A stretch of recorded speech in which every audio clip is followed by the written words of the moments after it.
श्रीरुद्राभिषेकस्तोत्र। नमो भवाय शर्वाय रुद्राय वरदाय च पशूनां पतये नित्य मुग्राय च कपर्दिने महादेवाय भीमाय त्र्यम्बकाय च शान्तये ईशानाय मखग्नाय नमोऽस्पन्धकघातिने कुमारगुरवे तुभ्यम् नीलग्रीवाय वेधसे पिनाकिने हविष्याय सत्याय विभवे सदा विलोहिताय धूम्राय व्याधायानपराजिते नित्यम् नीलशिखण्डाय शूलिने दिव्यचक्षुषे होत्रे पोत्रे त्रिनेत्राय व्याधाय वसुरेतसे अचिन्त्यायाम्बिका भर्त्रे सर्वदेवस्तुताय च वृषध्वजाय मुण्डाय जटिने ब्रह्मचारिणे तप्यमानाय सलिले ब्रह्मण्यायाजिताय च विश्वात्मने विश्वसृजे विश्वमावृत्य तिष्ठते नमो नमस्ते सेव्याय भूतानां प्रभवे सदा ब्रह्मवक्त्राय सर्वाय शङ्कराय शिवाय च नमोऽस्तु वाचस्पतये प्रजानां पतये नमः अभिगम्याय काम्याय स्तुत्यायार्याय सर्वदा नमोऽस्तु देवदेवाय महाभूतधराय च नमो विश्वस्य पतये पत्नीनां पतये नमः नमो विश्वस्य पतये महतां पतये नमः नमः सहस्रशिरसे सहस्रभुजमृत्यवे सहस्रनेत्रपादाय नमो सङ्ख्योऽयकर्मणि नमो हिरण्यवर्णाय हिरण्यकवचाय च भक्तानुकम्पिने नित्यम् सिद्ध्यतां नो वरः प्रभो सञ्जय उवाच एवं स्तुत्वा महादेवम् वासुदेवः सहार्जुनः प्रसादयामास भवम् तदा ह्यस्त्रोपलब्धये श्रीशिवरक्षास्तोत्र। ॐ अस्य श्रीशिवरक्षास्तोत्रमन्त्रस्य याज्ञवल्क्य ऋषिः श्रीसदाशिवो देवता अनुष्टुप् छन्दः श्रीसदाशिवप्रीत्यर्थम् शिवरक्षास्तोत्रजपे विनियोगः चरितम् देवदेवस्य महादेवस्य पावनम् अपारम् परमोदारम् चतुरवर्गस्य साधनम् गौरी विनायकोपेतम् पञ्चवक्त्रम् त्रिनेत्रकम् शिवम् ध्यात्वा दशभुजम् शिवरक्षाम् पठेन्नरः गङ्गाधरः शिरः पातु फालम् अर्धेन्दुशेखरः नयने मदनध्वंसी कर्णो सर्पविभूषण प्राणम् पातु पुरारातिः मुखम् पातु जगत्पतिः जिह्वाम् वागीश्वरः पातु कन्धराम् श्रुतिकन्धरः श्रीकण्ठः पातु मे कण्ठम् स्कन्धौ विश्वधुरन्धरः भुजौ भूभारसंहरता करौ पातु पिनाकधृक हृदयम् शङ्करः पातु जठरम् गिरिजापतिः नाभिम् मृत्युञ्जयः पातु कटिव्याघ्राजिनाम्बरः सक्थिनी पातु दीनार्त शरणागतवत्सलः उरो महेश्वरः पातु जानुनी जगदीश्वरः जङ्घे पातु जगत्कर्ता गुल्फौ पातु गणाधिपः चरणौ करुणा सिन्धुः सर्वाङ्गानि सदाशिवः एताम् शिवबलोपेताम् रक्षाम् यः सुकृते पठेत् स भुक्त्वा सकलान् कामान् शिवसायुज्यमाप्नुयात् ग्रहभूतपिशाचाद्यास् त्रैलोक्ये विचरन्ति ये दूरादाशु पलायन्ति शिवनामाभिरक्षणात् अभयङ्करनामेदम् कवचम् पार्वतीपते भक्त्या बिभरति यः कण्ठे तस्य वश्यम् जगत्त्रयम् इमाम् नारायणः स्वपने शिवरक्ष्याम् यथादिशत् प्रातरुत्थाय योगीन्द्रो याज्ञवल्क्यः तथा लिखत् नमो भवाय शर्वाय रुद्राय वरदाय च पशूनाम् पतये नित्याम् मुग्राय च कपर्दिने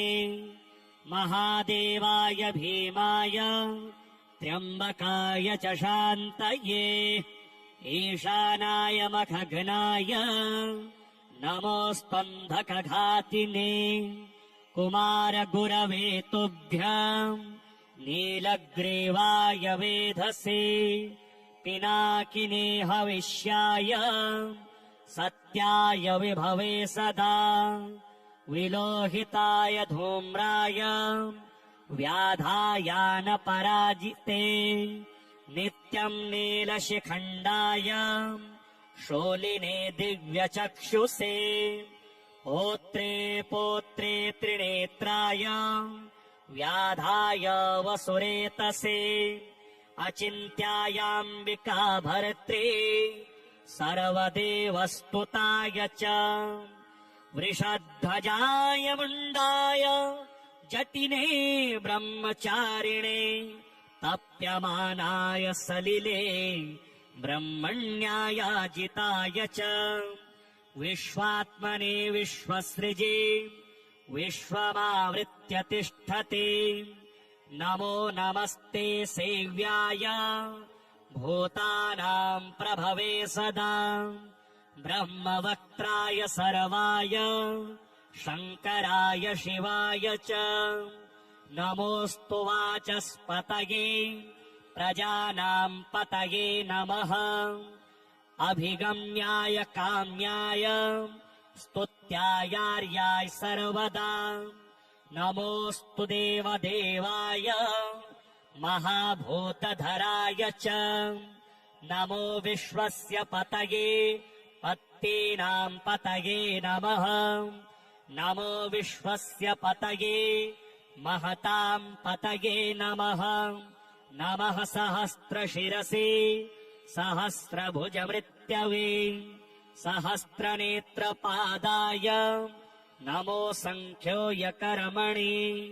नमो हिरण्यवर्णाय हिरण्यकवचाय च भक्तानुकम्पिने नित्यम् सिद्ध्यताम् नो वरः प्रभो सञ्जय उवाच एवम् स्तुत्वा महादेवम् वासुदेवः सहार्जुनः प्रसादयामास भवम् तदा ह्यस्त्रोपलब्धये श्रीशिवरक्षास्तोत्र ॐ अस्य श्रीशिवरक्षास्तोत्रमन्त्रस्य याज्ञवल्क्य ऋषिः श्रीसदाशिवो देवता अनुष्टुप् छन्दः श्रीसदाशिवप्रीत्यर्थम् शिवरक्षास्तोत्रजपे विनियोगः चरितम् देवदेवस्य महादेवस्य पावनम् अपारम् परमोदारम् चतुरवर्गस्य साधनम् गौरी विनायकोपेतम् पञ्चवक्त्रम् त्रिनेत्रकम् शिवम् ध्यात्वा दशभुजम् शिवरक्षाम् पठेन्नरः गङ्गाधरः शिरः पातु हालम् अर्धेन्दुशेखरः नयने मदनध्वंसी कर्णो सर्पविभूषण घ्राणम् पातु पुरारातिः मुखम् पातु जगत्पतिः जिह्वाम् वागीश्वरः पातु कन्धराम् श्रुतिकन्धरः श्रीकण्ठः पातु मे कण्ठम् स्कन्धौ विश्वधुरन्धरः भुजौ भूभारसंहर्ता करौ पातु पिनाकधृक हृदयम् शङ्करः पातु जठरम् गिरिजापतिः नाभिम् मृत्युञ्जयः पातु कटिव्याघ्राजिनाम्बरः सक्थिनी पातु दीनार्थ शरणागतवत्सलः पुरो महेश्वरः पातु जानुनी जगदीश्वरः जङ्घे पातु जगत्कर्ता गुल्फौ पातु गणाधिपः चरणौ करुणा सिन्धुः सर्वाङ्गानि सदाशिवः एतां शिवबलोपेताम् रक्षाम् यः सुकृते पठेत् स भुक्त्वा सकलान् कामान् शिवसायुज्यमाप्नुयात् ग्रहभूतपिशाचाद्यास्त्रैलोक्ये विचरन्ति ये दूरादाशु पलायन्ते शिवनामाभिरक्षणात् अभयङ्करनामेदम् कवचम् पार्वतीपतेः भक्त्या बिभरति यः कण्ठे तस्य वश्यम् जगत्त्रयम् इमाम् नारायणः स्वपने शिवरक्ष्याम् यथादिशत् प्रातरुत्थाय योगीन्द्रो याज्ञवल्क्यः तथा लिखत् नमो भवाय शर्वाय रुद्राय वरदाय च पशूनाम् पतये नित्याम् मुग्राय च कपर्दिने महादेवाय भीमाय त्र्यम्बकाय च शान्तये ईशानाय मखघ्नाय नमोऽस्पन्धकघातिने कुमारगुरवे तुभ्यम् नीलग्रीवाय वेधसे पिनाकिने हविष्याय सत्याय विभवे सदा विलोहिताय धूम्राय व्याधायानपराजिते नित्यम् नीलशिखण्डाय शोलिने दिव्यचक्षुषे होत्रे पोत्रे त्रिनेत्राय व्याधाय वसुरेतसे अचिन्त्यायाम्बिका भर्त्रे सर्वदेवस्तुताय च वृषध्वजाय मुण्डाय जटिने ब्रह्मचारिणे तप्यमानाय सलिले ब्रह्मण्यायाजिताय च विश्वात्मने विश्वसृजे विश्वमावृत्य तिष्ठते नमो नमस्ते सेव्याय भूतानाम् प्रभवे सदा ब्रह्मवक्त्राय सर्वाय शङ्कराय शिवाय च नमोऽस्तु वाचस्पतये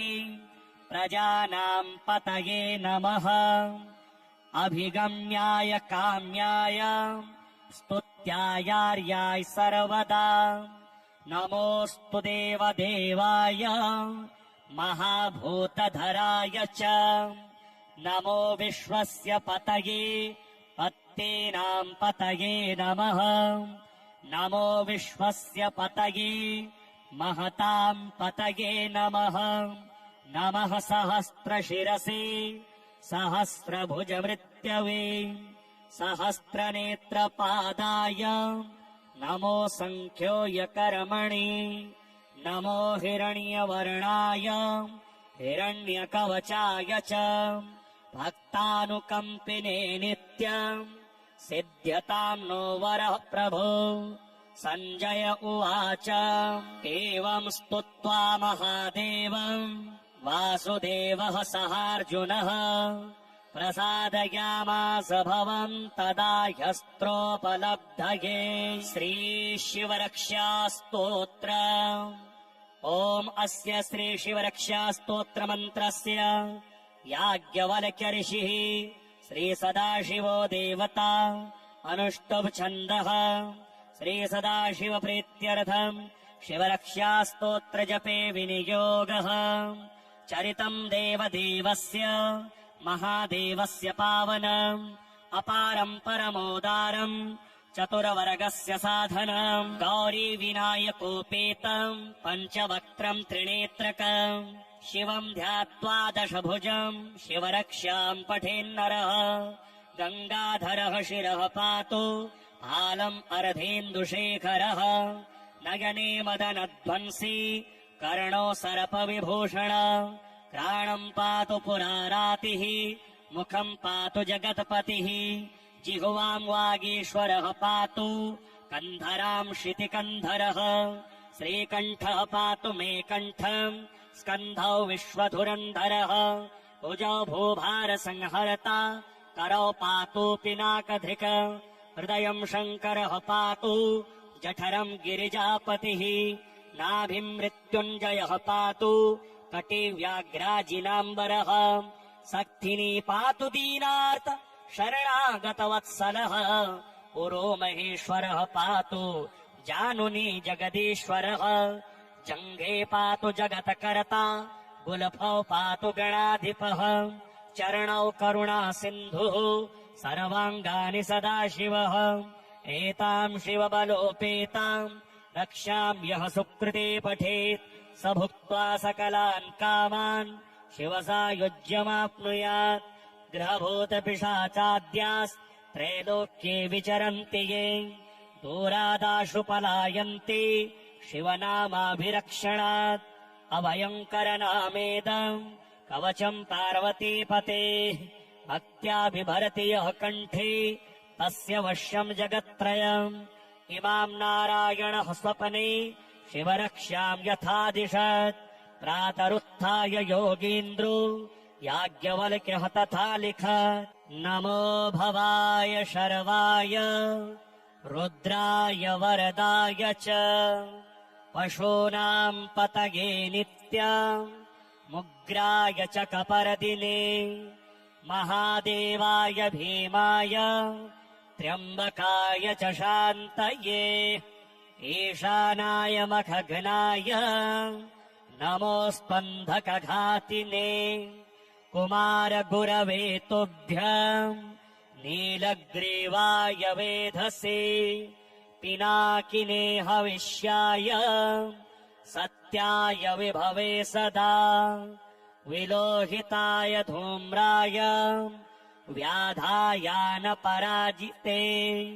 नित्यम् नीलशिखण्डाय शूलिने दिव्यचक्षुषे पौत्रे पौत्रे त्रिनेत्राय व्याधाय वसुरेतसे अचिन्त्यायाम्बिका भर्त्रे सर्वदेवस्तुताय च वृषध्वजाय मुण्डाय जटिने ब्रह्मचारिणे तप्यमानाय सलिले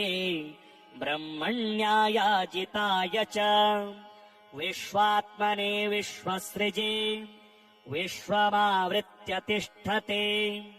नमो नमस्ते सेव्याय भूतानाम् प्रभवे सदा ब्रह्मवक्त्राय सर्वाय शङ्कराय शिवाय च नमोऽस्तु वाचस्पतये प्रजानाम् पतये नमः अभिगम्याय काम्याय स्तुत्यायार्याय सर्वदा नमोऽस्तु देवदेवाय महाभूतधराय च नमो विश्वस्य पतये पत्नीनाम् पतये नमः नमो विश्वस्य पतये महताम् पतये नमः नमः सहस्रशिरसे सहस्रभुजमृत्यवे सहस्रनेत्रपादाय नमो सङ्ख्योऽयकर्मणि नमो हिरण्यवर्णाय हिरण्यकवचाय च भक्तानुकम्पिने नित्यम् सिद्ध्यताम् नो वरः प्रभो सञ्जय उवाच एवम् स्तुत्वा महादेवम् वासुदेवः सहार्जुनः प्रसादयामास भवम् तदा ह्यस्त्रोपलब्धये श्रीशिवरक्षास्तोत्र ॐ अस्य श्रीशिवरक्षास्तोत्रमन्त्रस्य याज्ञवल्क्य ऋषिः श्रीसदाशिवो देवता अनुष्टुप् छन्दः श्रीसदाशिवप्रीत्यर्थम् शिवरक्षास्तोत्रजपे विनियोगः चरितम् देवदेवस्य महादेवस्य पावनम् अपारम् परमोदारम् चतुरवर्गस्य साधनम् गौरी विनायकोपेतम् पञ्चवक्त्रम् त्रिनेत्रकम् शिवम् ध्यात्वा दशभुजम् शिवरक्ष्याम् पठेन्नरः गङ्गाधरः शिरः पातु भालम् अर्धेन्दुशेखरः नयने मदनध्वंसी कर्णो सर्पविभूषण प्राणम् पातु पुरारातिः मुखम् पातु जगत्पतिः जिह्वाम् वागीश्वरः पातु कन्धराम् शितिकन्धरः श्रीकण्ठः पातु मे कण्ठम् स्कन्धौ विश्वधुरन्धरः भुजौ भूभारसंहर्ता करौ पातु पिनाकधृक् हृदयम् शङ्करः पातु जठरम् गिरिजापतिः नाभिम् मृत्युञ्जयः पातु कटिव्याघ्राजिनाम्बरः सक्थिनी पातु दीनार्त शरणागतवत्सलः पुरो महेश्वरः पातु जानुनी जगदीश्वरः जङ्घे पातु जगत्कर्ता गुल्फौ पातु गणाधिपः चरणौ करुणा सिन्धुः सर्वाङ्गानि सदाशिवः एताम् शिवबलोपेताम् रक्ष्याम् यः सुकृती पठेत् स भुक्त्वा सकलान् कामान् शिवसायुज्यमाप्नुयात् ग्रहभूतपिशाचाद्यास्त्रैलोक्ये विचरन्ति ये दूरादाशु पलायन्ति शिवनामाभिरक्षणात् अभयङ्करनामेदम् कवचम् पार्वतीपतेः भक्त्या बिभरति यः कण्ठे तस्य वश्यम् जगत्त्रयम् इमाम् नारायणः स्वपने शिवरक्ष्याम् यथादिशत् प्रातरुत्थाय योगीन्द्रो याज्ञवल्क्यः तथा लिखत् नमो भवाय शर्वाय रुद्राय वरदाय च पशूनाम् पतये नित्यम् मुग्राय च कपरदिने महादेवाय भीमाय त्र्यम्बकाय च शान्तये ईशानाय मखघ्नाय नमोऽस्त्वन्धकघातिने कुमारगुरवे तुभ्यम् नीलग्रीवाय वेधसे पिनाकिने हविष्याय सत्याय विभवे सदा विलोहिताय धूम्राय व्याधायानपराजिते नित्यम् नीलशिखण्डाय शूलिने दिव्यचक्षुषे होत्रे पोत्रे त्रिनेत्राय व्याधाय वसुरेतसे अचिन्त्यायाम्बिका भर्त्रे सर्वदेवस्तुताय च वृषध्वजाय मुण्डाय जटिने ब्रह्मचारिणे तप्यमानाय सलिले ब्रह्मण्यायाजिताय च विश्वात्मने विश्वसृजे विश्वमावृत्य तिष्ठते नमो नमस्ते सेव्याय भूतानाम् प्रभवे सदा ब्रह्मवक्त्राय सर्वाय शङ्कराय शिवाय च नमोऽस्तु वाचस्पतये प्रजानाम् पतये नमः अभिगम्याय काम्याय स्तुत्यायार्याय सर्वदा नमोऽस्तु देवदेवाय महाभूतधराय च नमो विश्वस्य पतये पत्नीनाम् पतये नमः नमो विश्वस्य पतये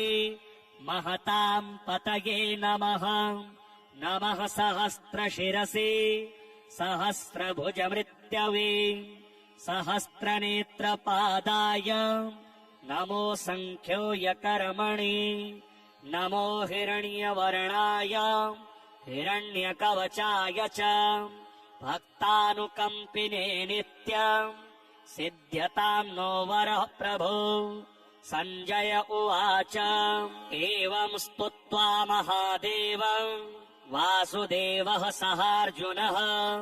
प्रसादयामास भवम् तदा ह्यस्त्रोपलब्धये श्रीशिवरक्षास्तोत्र ॐ अस्य श्रीशिवरक्षास्तोत्रमन्त्रस्य याज्ञवल्क्य ऋषिः श्रीसदाशिवो देवता अनुष्टुप् छन्दः श्रीसदाशिवप्रीत्यर्थम् शिवरक्षास्तोत्रजपे विनियोगः चरितम् देवदेवस्य महादेवस्य पावनम् अपारम् परमोदारम्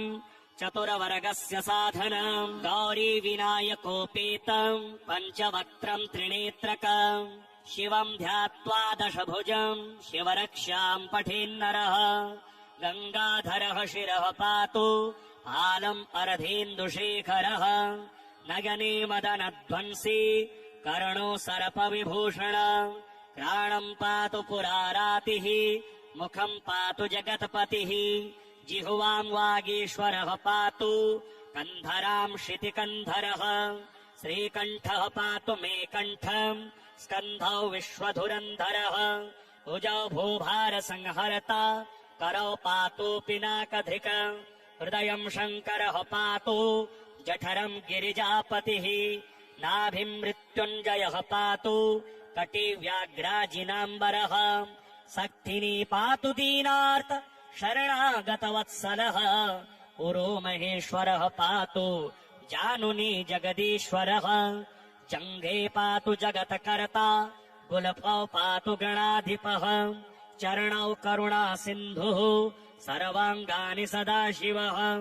एताम् शिवबलोपेताम् रक्षाम् यः सुकृती पठेत् स भुक्त्वा सकलान् कामान् शिवसायुज्यमाप्नुयात् ग्रहभूतपिशाचाद्यास्त्रैलोक्ये विचरन्ति ये दूरादाशु पलायन्ति शिवनामाभिरक्षणात् अभयङ्करनामेदम् कवचम् पार्वतीपतेः भक्त्या बिभरति यः कण्ठे तस्य वश्यम् जगत्त्रयम् इमाम् नारायणः स्वपने शिवरक्ष्याम् यथादिशत् प्रातरुत्थाय योगीन्द्रो याज्ञवल्क्यः तथा लिखत्